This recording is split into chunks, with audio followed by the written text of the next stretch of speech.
Se você atende pessoas que sofrem com dor lombar e você quer ser uma referência clínica no assunto e você tem uma ideia que muda muito a forma de consultar, né, de atender o seu paciente, de que dor lombar não é um problema para se resolver só colocando o paciente ali em caixas, em categorias, né?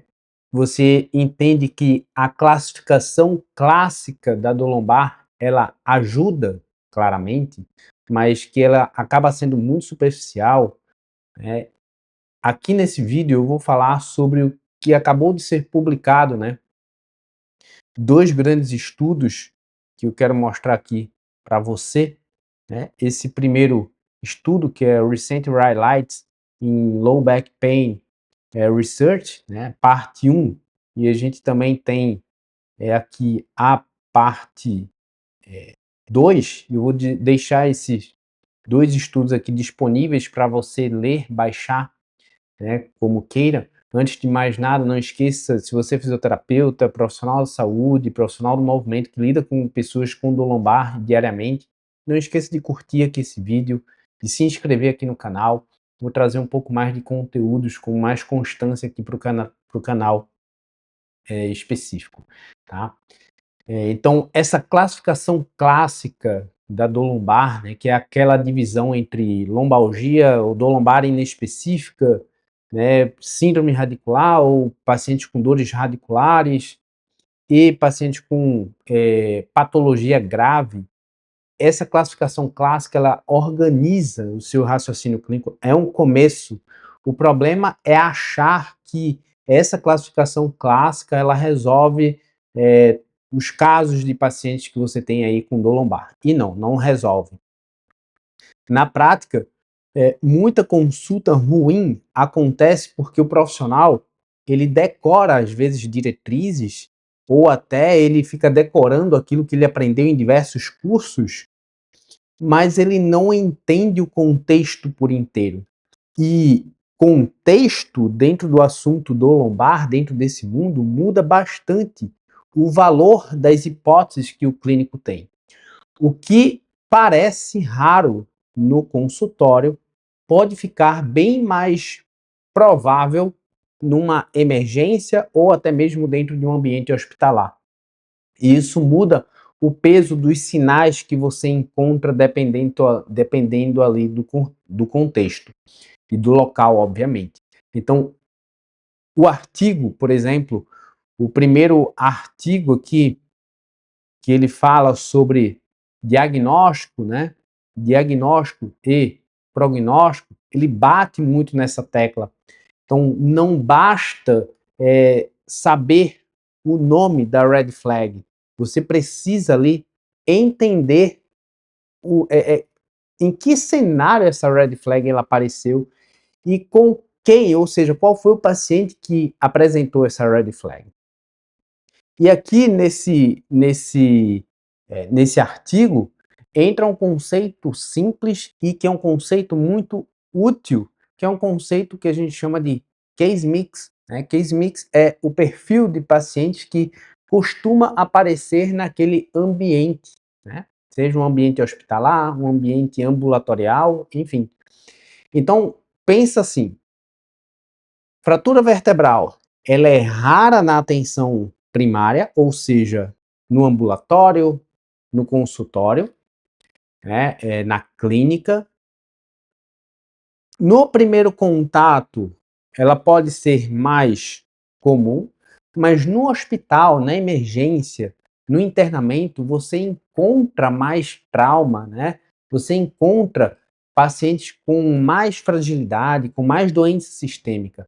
Então, às vezes, o mesmo sinal de alerta, ele não vale, ele não tem o mesmo valor em todo lugar, tá? Então, às vezes o problema não é só a red flag. O problema é usar esse sinal, essa red flag, fora de um contexto, tá? Fora de um ambiente próprio em si. E aí vem um erro muito clássico, né? Que é tratar a red flag como um botão automático ali de encaminhamento. Não é tipo assim, red flag, né, é sinal de alerta. Ele não é um diagnóstico, tá?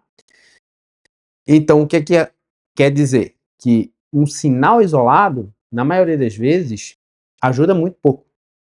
E o que costuma ajudar muito mais é a combinação de sinais, tá?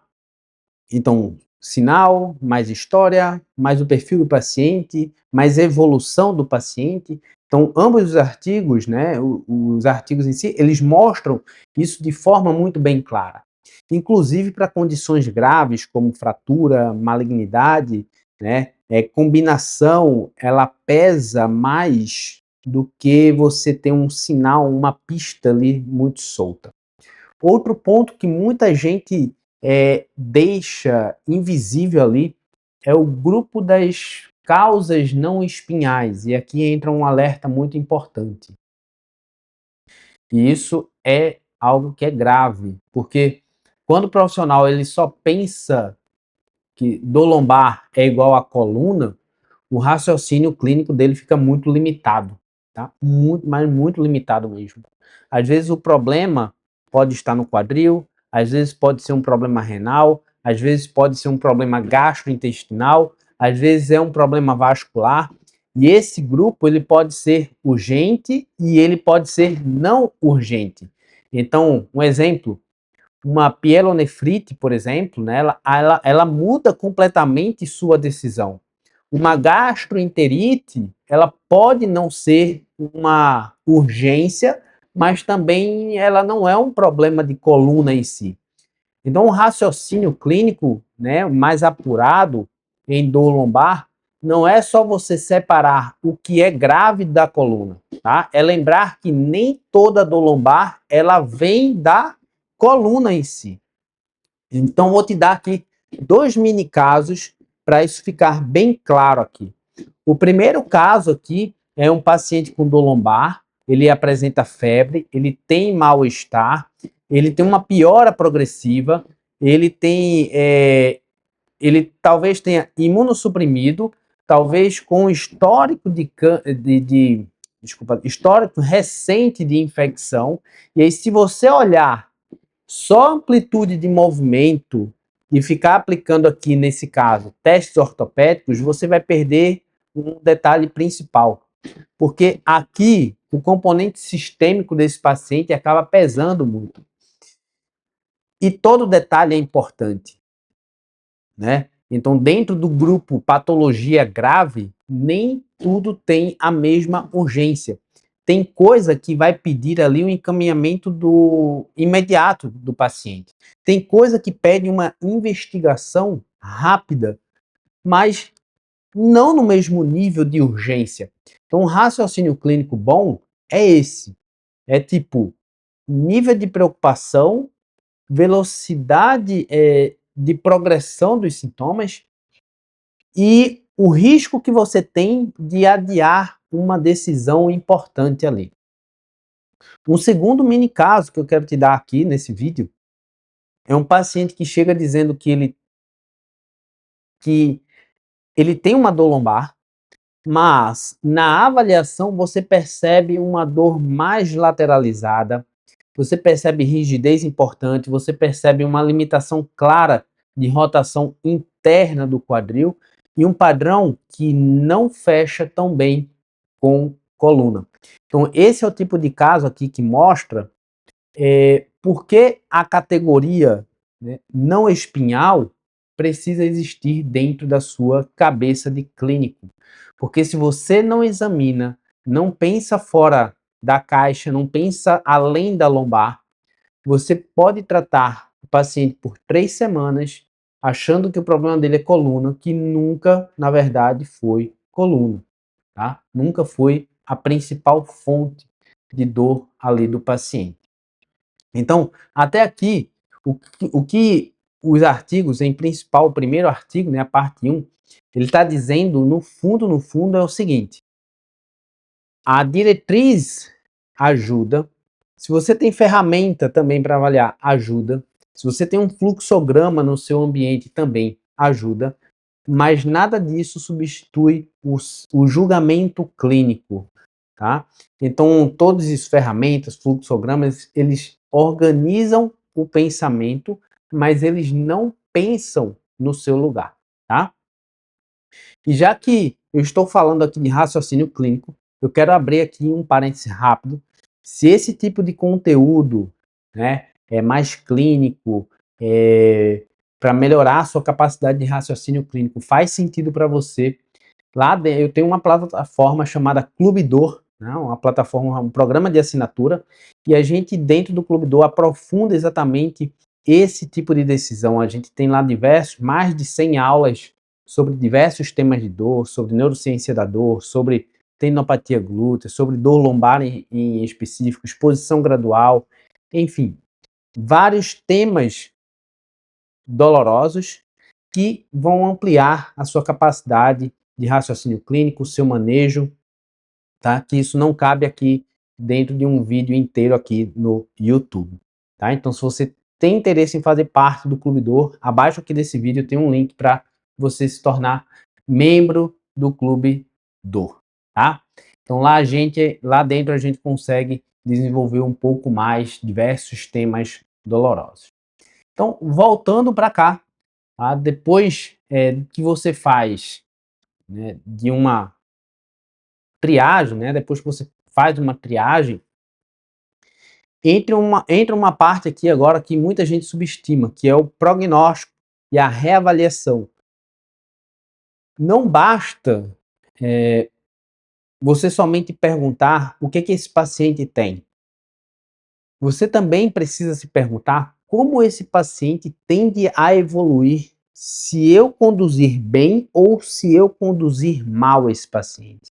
E aí o artigo ele mostra que dor lombar não segue sempre uma linha reta.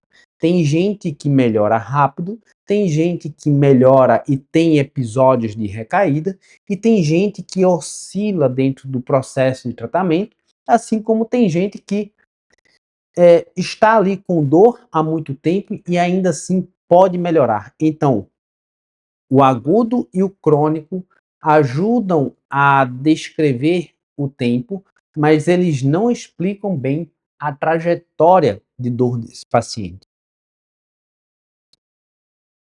Por isso que na consulta eu não fico preso a rótulo do paciente. Eu penso em marcos de avaliação. Quando que eu reavalio, né? Aquele paciente, por exemplo, isso vai depender do caso, mas em geral, eu preciso reavaliar cedo o suficiente para eu não perder tempo se a estratégia estiver errada. E eu preciso pensar também, né? O que é que eu espero mudar? Porque eu não espero mudar somente a dor. Eu preciso olhar a função, eu preciso olhar para o paciente, a confiança dele no movimento, o sono dele, tolerância que o paciente tem à carga, a capacidade que ele tem de voltar às atividades e também se surgirem novos sinais. Se nada disso está andando, eu não repito a mesma coisa que eu estou fazendo. Eu não fico teimando ali em cima. Então, eu acabo reabrindo hipóteses e eu vou reajustando a minha conduta. E aí, no artigo aqui que fala da parte de manejo, tá? Na parte aqui de manejo, esse segundo artigo, né, a parte 2, ele é bem claro aqui. O centro do cuidado eficaz continua sendo ativo e centrado no paciente. Então, educação, exercício e, quando necessário, uma abordagem talvez psicológica, né, psicologicamente informada, elas costumam fazer mais sentido do que transformar o paciente em um paciente dependente de recursos passivos. Seja esses recursos passivos medicamentosos, seja esses recursos passivos aparelhos, sejam esses recursos passivos técnicas manuais, né, procedimentos invasivos, tá? Então, o medicamento tem um benefício, por exemplo, pequeno e um risco relevante. Procedimento invasivo, presta atenção aqui, procedimento invasivo tem, para dor lombar, né, inespecífica, na maior parte dos casos, também tende a oferecer pouco benefício relevante. Então, o trabalho de um bom clínico não é ficar acumulando técnicas para o paciente, é escolher as melhores ferramentas para o paciente dentro daquele momento que ele se encontra. Por exemplo, educação, nesse momento, né, educar o paciente em dor, por exemplo, não é ficar dando aula de anatomia para esse paciente ou dando aula de neurociência da dor para esse paciente. É entender o paciente, é reduzir a ameaça, organizar o entendimento que o paciente tem sobre o problema dele e melhorar a adesão do paciente ao tratamento. O exercício ele não precisa ser o exercício perfeito, ele precisa ser um exercício viável, ele precisa ser um exercício progressivo e coerente com aquele paciente, ou seja, precisa respeitar os valores, precisa ter metas estabelecidas junto com o paciente. Então, e aí a gente olha para um outro lado do tipo recursos passivos. Esses recursos eles podem entrar no tratamento? Óbvio que pode, mas como uma ponte, não como um centro do tratamento. Se eu uso uma estratégia passiva, sei lá, uma técnica manual, com esse paciente para aliviar ali os sintomas, e isso ajuda o paciente a dormir um pouco melhor, isso ajuda com que eu implemente algum movimento, algum exercício ali específico, né? O paciente ele consegue se mover melhor, isso pode entrar no seu plano terapêutico, mas com uma validade ali.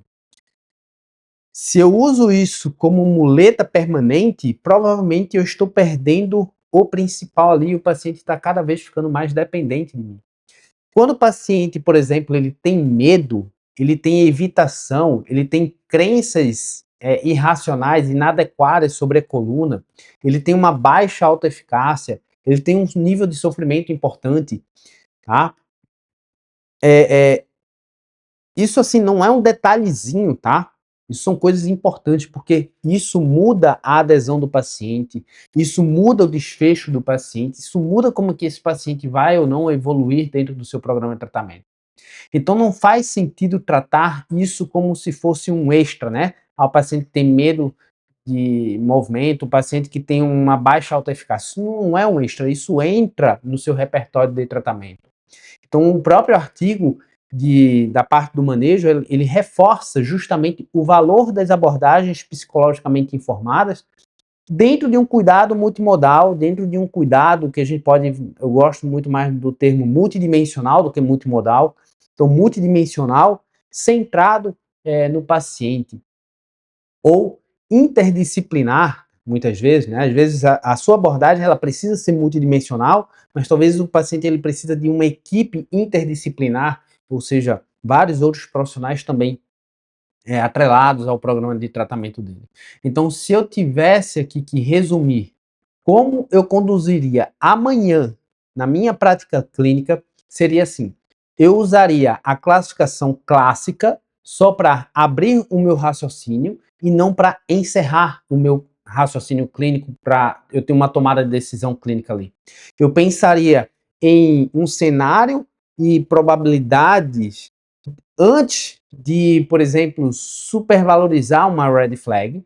Eu lembraria que nem toda dor lombar ela vem da coluna, ela vem da espinha, e eu diferenciaria a gravidade de urgência, né? Eu montaria ali um plano mais ativo para o meu paciente, com uma boa educação para o paciente, com exercício viável e uma reavaliação precoce por marcos do paciente.